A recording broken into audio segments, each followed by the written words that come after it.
Investment से बेहद अलग हो जाता है। आईटी सेक्टर में इन्वेस्ट करने से पहले कई सारी बातों का ध्यान रखना बेहद जरूरी होता है, जिसके बारे में आज हम आपको बताएंगे कि क्या क्या ध्यान में रखना चाहिए इन्वेस्ट करने से पहले।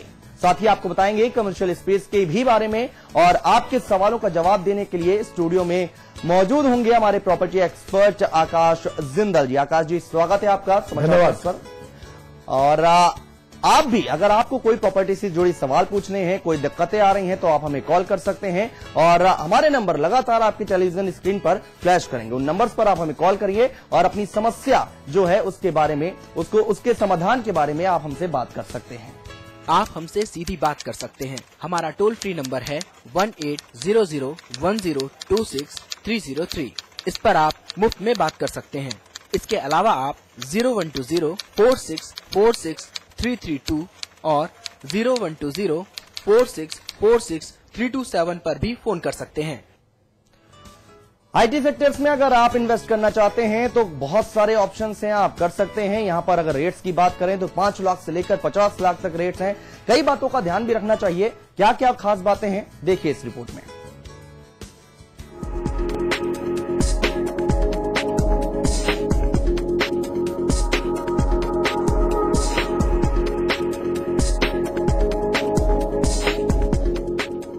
अगर आप आईटी सेक्टर में इन्वेस्ट करना चाहते हैं तो आपके लिए कई सारे ऑप्शन मौजूद हैं। आईटी सेक्टर में इन्वेस्ट करना रेजिडेंशियल इन्वेस्टमेंट से बिल्कुल अलग है। आईटी सेक्टर में स्पेस के अकॉर्डिंग आपको कीमत चुकानी पड़ती है। आईटी सेक्टर में आपको 4 से 5 लाख की शुरुआत से लेकर 40 से 50 लाख तक के ऑप्शंस आसानी से मिल जाएंगे। इतना ही नहीं, आईटी सेक्टर में आपको अच्छा रिटर्न भी मिलने की उम्मीद ज्यादा रहती है।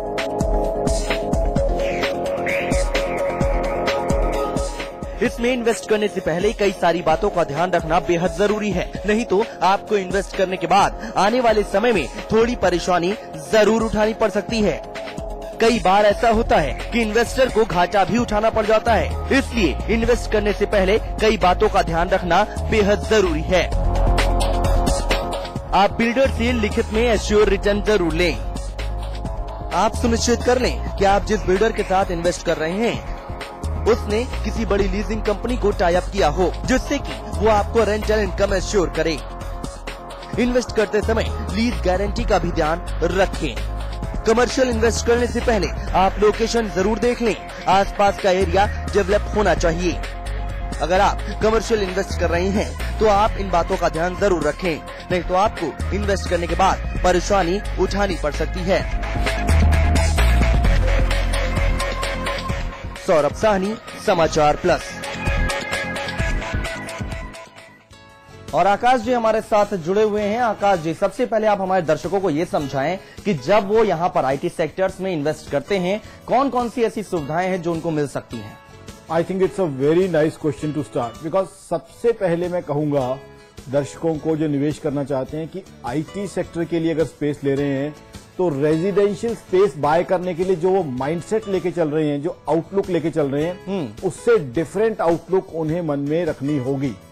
एक अगर आप रेजिडेंशियल फ्लैट या प्लॉट खरीदना चाहते हैं, उसमें एक डिफरेंट माइंडसेट, डिफरेंट आउटलुक के साथ आप चल सकते हैं। उसके मल्टीपल यूजेस हो सकते हैं, लिक्विडिटी उसमें काफी हद तक आपको मिलती रहती है, रेंटल्स की पॉसिबिलिटी। बट आईटी सेक्टर में जाएंगे तो आपको ये ध्यान रखना होगा कि आपकी इन्वेस्टमेंट क्या लिक्विड रहेगी। कहने का मतलब, आज आपने 50 लाख रुपए लगा दिया, 2 साल बाद अगर आप उसे बेचने जा रहे हैं, would you get a buyer और नॉट। दूसरा, आपका जो लीज का एग्रीमेंट है, यानी रेंटल के लिए टाई अप किसी अच्छी कंपनी से शुरू में हो रहा है, बिल्डर आपको वो अश्योर कर रहा है या बिल्डर आपको अश्योर्ड रिटर्न दे रहा है कि नहीं है, गारंटीड है रिटर्न, और वो जो लीगैलिटीज हैं, वो डॉक्यूमेंटेशन कैसी है कि उसमें बिल्डर के पास एक ऑप्शन रहती है कि आपको दे या ना दे, यानी बिल्डर की डिस्क्रिशन पे है या ही is bound to honour that. वो सारी चीजें देखने, उसके बाद आईटी सेक्टर के अंदर, आईटी सेक्टर के लिए अगर आप कोई कमर्शियल स्पेस लेना चाहते हैं उसमें जाएं। दूसरा, इसमें एक और फैक्टर भी काम करेगा। ये फैक्टर रहेगा आईटी सेक्टर जो इंडिया का है उसके लिए यूएस और यूरोप में कितनी डिमांड रहती है। आईटी के जो ऑफिस टावर्स हैं उनके प्राइसेस उसके हिसाब से भी जो है एस्केलेट या डीएस्केलेट करेंगे। यानी अगर इंडियन आईटी यूएस में, यूरोप में ज्यादा क्लिक कर जाती है तो आईटी स्पेस की डिमांड बढ़ेगी, प्राइसेस भी बढ़ेंगे, रेंटल्स भी बढ़ेंगे, और आईटी के फॉर्च्यून अगर वहां नेगेटिव वे में चलते हैं, जो कि आज की तारीख में हो रहा है, तो शायद आपको उस तरह की डिमांड ना मिल पाए। तो इसीलिए मैंने कहा थोड़ा सा ज्यादा स्पेकुलेटिव होगा, थोड़ा ज्यादा आउटलुक अलग तरह का रखना होगा, और एक प्रोफेशनल आउटलुक लेके आपको आईटी सेक्टर के लिए स्पेस परचेज करनी होगी, which has to be totally different than the outlook which you are having in case you are going to buy 2 BHK flat और 150 square yard residential plot for a house. बिल्कुल आकाश जी, यहाँ पर IT sector में अगर कोई आम आदमी invest करना चाहता है तो कितना सेफ दिखाई देता है यहाँ पर इन्वेस्ट करना, और अगर रिटर्न की बात करें तो रिटर्न कितना बेहतर मिलता है, हमें समझाएं। देखिए, 2 क्वेश्चन आपने पूछे, सेफ्टी और रिटर्न। ठीक है। जहां तक सेफ्टी की बात करें, मैं इसे कंपेयर कर रहा हूं विद रेजिडेंशियल प्रॉपर्टी। ठीक है। सेफ्टी मेरे हिसाब से रेजिडेंशियल प्रॉपर्टी के मुकाबले में कम है, बिकॉज आप एक सेक्टर के ऊपर कॉल ले रहे हैं और सेक्टर के फॉर्च्यून्स ड्विंडल कर सकते हैं, जबकि रेजिडेंशियल की डिमांड हमेशा रहेगी, तो इसलिए सेफ्टी उतनी नहीं है। हाँ, रिटर्न्स का जहां तक है, रिटर्न्स रेजिडेंशियल से ज्यादा मिल सकती है। सबसे पहली रिटर्न्स तो जो आपको यील्ड है रेंटल्स के रूप में, रेजिडेंशियल आपको शायद वो यील्ड ना दे पाए जो आईटी सेक्टर की ऑफिस स्पेस आपको लीज रेंटल यानी जो किराया है वो आपको अच्छा मिल सकता है, और दूसरा जो कैपिटल एप्रिसिएशन भी आपको यहाँ पे अच्छी मिल सकती है। यहाँ यानी कि यहाँ वो इन्वेस्टर आए जिसने या तो पहले 2-3 रेजिडेंशियल प्रॉपर्टीज ले रखी हैं, अब उसके पास एडिशनल अमाउंट है, या वो इन्वेस्टर आए जो थोड़ी सी रिस्क एपिटाइट जो है लेके चल रहा है, मतलब higher risk and higher returns, उस फॉर्मूला पे जो इन्वेस्टर काम करता है वो उस इन्वेस्टर के लिए, आईटी के लिए कमर्शियल स्पेस ज्यादा अच्छी है। अगर आप पहली इन्वेस्टमेंट करने जा रहे हैं अपनी रियल एस्टेट में, तो मेरे हिसाब से पहली तो रेजिडेंशियल में कीजिए, दूसरी जो है आईटी के लिए कमर्शियल स्पेस में हो सकती है, बट विद दिस माइंडसेट। बिल्कुल आकाश जी, यहाँ भी लोकेशंस की अगर बात करें तो यहाँ पर भी इन सब बातों का ध्यान रखना बेहद जरूरी है। लोकेशंस बहुत अहम हो जाती है यहाँ पर। जी हाँ, बिल्कुल, लोकेशन बहुत अहम हो जाती है।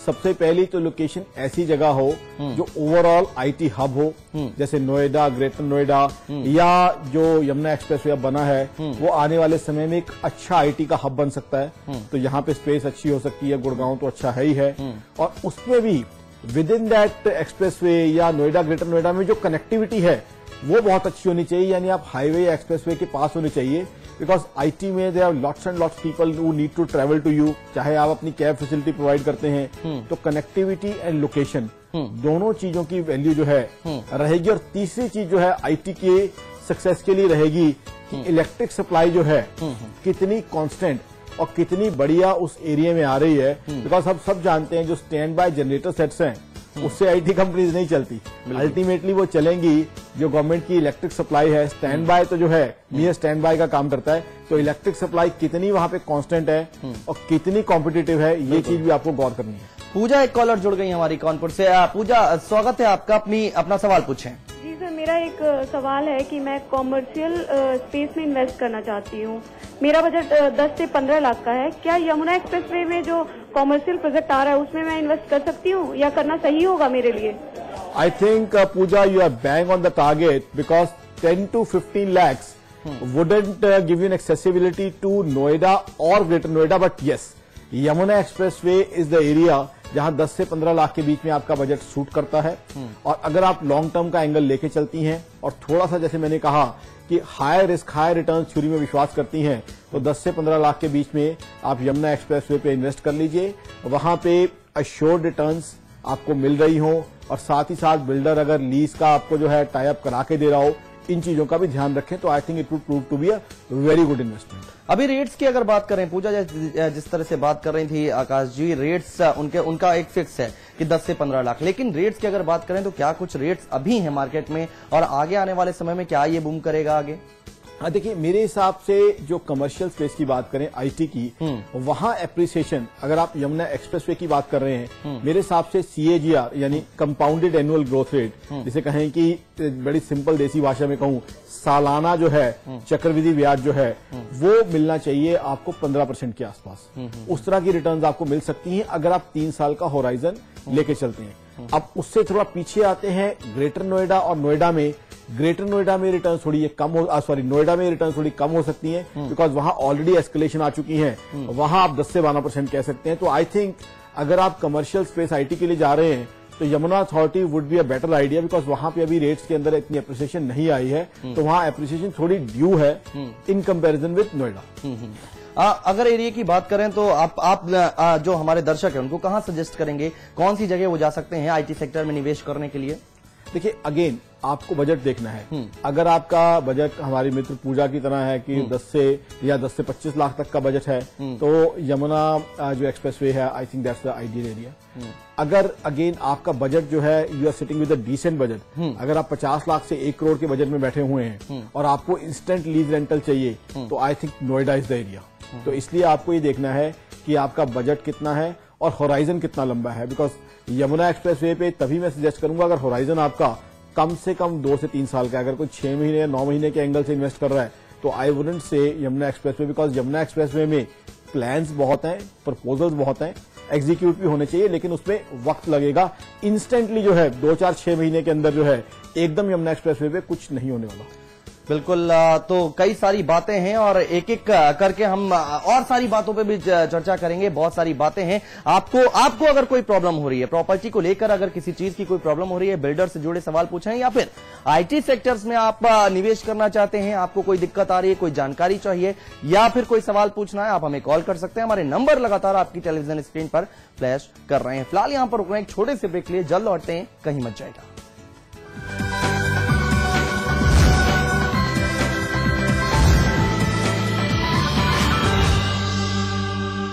जिंदगी में समझौते हमें कबूल नहीं, ये सीखा है हमने रजनीगंधा बनाने वालों से। रजनीगंधा, क्योंकि इसमें है 200 रुपए प्रति किलो अव्वल क्वालिटी की सुपारी, 900 रुपए प्रति किलो खुशबूदार इलायची के दाने, 900 रुपए प्रति किलो गुणकारी कट्टा, 90,000 रुपए प्रति किलो शीतल चंदन तेल, 2,60,000 रुपए प्रति किलो रूह केवड़ा। इसमें टेस्ट है, तंबाकू नहीं। रजनीगंधा, India's largest university, with 25,000 students from 26 states of India and 16 countries, 25 international tie-ups, placements in 300 corporates, hostel facility for 15,000 students, ranked amongst the top universities of India, 600-acre campus, lovely professional university, transforming education, transforming India. it's Meeta, it's magic. Meeta Magic from Pass Pass. It's Meeta, it's magic. भिखारियों की जमात बढ़ाने के लिए अपना भाव यहाँ बनवाती है झूठे तक फर्जी खाओ। देखिए भिखारियों का सैलून जागोरे आज रात 8:30 बजे सिर्फ समाचार प्लस पर।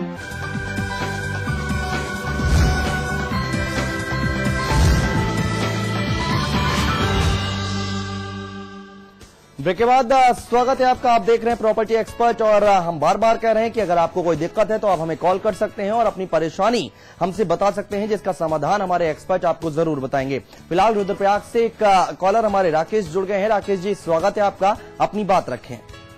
जी सर।